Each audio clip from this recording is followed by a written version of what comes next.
Showdown দিয়ে কোনো লাভ হবে না, কেউ আপনাকে বাঁচাতে পারবে। অতএব আল্লাহকে আপন করে নেন, যার যার হক তাকে তাকে দেন, নিজের হক আল্লাহর কাছে চেয়ে নেন, ইনশাল্লাহ আপনি সুখে থাকবেন। তাকদীর আল্লাহ পাক লিখে ফেলেছেন। এরপরে আল্লাহ রাব্বুল আলামিন কি লিখেছেন? এরপরে আল্লাহ রাব্বুল আলামিন মহাবিশ্ব সৃষ্টি করেছেন 6 দিনে। কয় দিনে? কোরআনে দলিল আছে, হুয়াল্লাযী খালাকাস সামাওয়াতি ওয়াল আরদা ফি সিত্তাতি আইয়াম। তিনি সেই আল্লাহ যিনি আসমান সমূহ, একটা আসমান নয়, আসমান সমূহ মানে যতগুলো আসমান আছে, আর আমরা জানি 7টা আসমান আছে। কয়টা? 7টা মহাবিশ্ব আছে।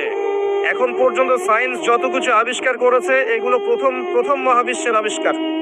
দ্বিতীয়টাতে ওরা যেতেই পারেনি এখন পর্যন্ত, অতদূর পর্যন্ত স্পেসশিপ যেতেই পারবে না। কথা কি বুঝতে পারছেন? এটা প্রথম আসমানের বিষয়। এরকম আরো 6টা আসমান মহাবিশ্ব আল্লাহ পাক প্রস্তুত করেছেন। তারপরে আছে সিদরাতুল মুনতাহা, তার উপর একটা মহাসাগর আছে, তারপরে কুরসি, তার উপরে আরশে আজিম, আর আরশে আজিমের উপরে আল্লাহ সুবহানাহু ওয়া তাআলা। এখানে একজন মানুষ ওই পর্যন্ত চলে গিয়েছিলেন, তিনি কে? মুহাম্মদুর রাসূলুল্লাহ সাল্লাল্লাহু আলাইহি ওয়াসাল্লাম। তার মর্যাদা আর বোঝার বাকি আছে? তো সবার প্রতি অনুরোধ থাকবে, সেই ব্যক্তি, সেই নবী মুহাম্মদ সাল্লাল্লাহু আলাইহি ওয়াসাল্লামের সুন্নাহ মাফিক জীবন যাপন করেন, আল্লাহ পাক তৌফিক দান।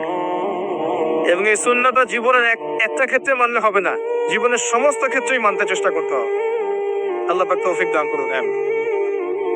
আল্লাহ রাব্বুল আলামিন এরপরে মহাবিশ্ব সৃষ্টি করে দীর্ঘদিন পর্যন্ত, অনন্তকাল বলবো না, দীর্ঘদিন পর্যন্ত মানুষ সৃষ্টি করেন নাই। জি, সূরা দাহরের প্রথম আয়াতে আল্লাহ পাক বলেছেন, হাল আতা আলাল ইনসান হিনুম মিনাদ দাহরি লাম ইয়াকুন শাইআম মাযকুরা। মানুষের উপরে এমন একটা সময় চলে গেছে যে মানুষ কোনো আলোচ্য বিষয় ছিল না।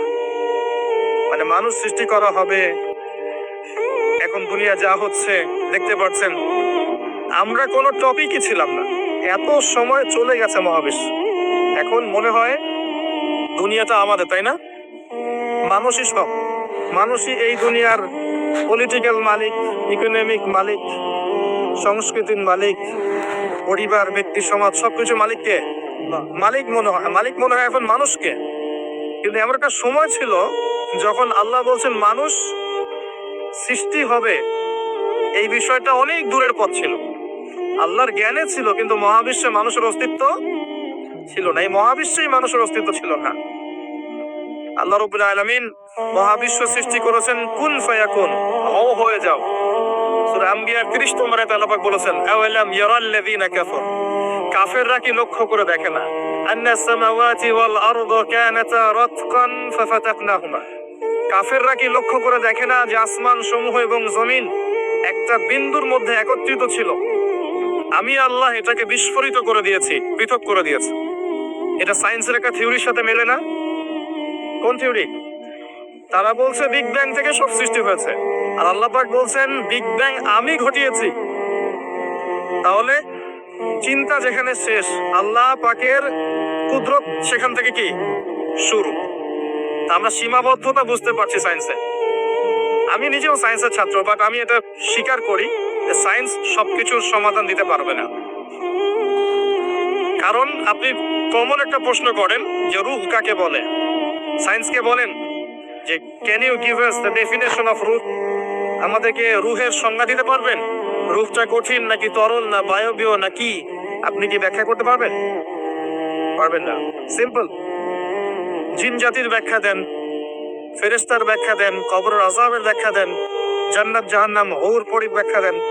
হুর পরি না, হুরুন আইন ভুল আছে, হুরুন আইন, মিজান, পুলসিরাত, এগুলোর ব্যাখ্যা দিতে পারবে? আমাদের আত্মাটারই তো ব্যাখ্যা দিতে পারছে না। ঘুম, স্বপ্নের ব্যাখ্যা দিতে পারবে?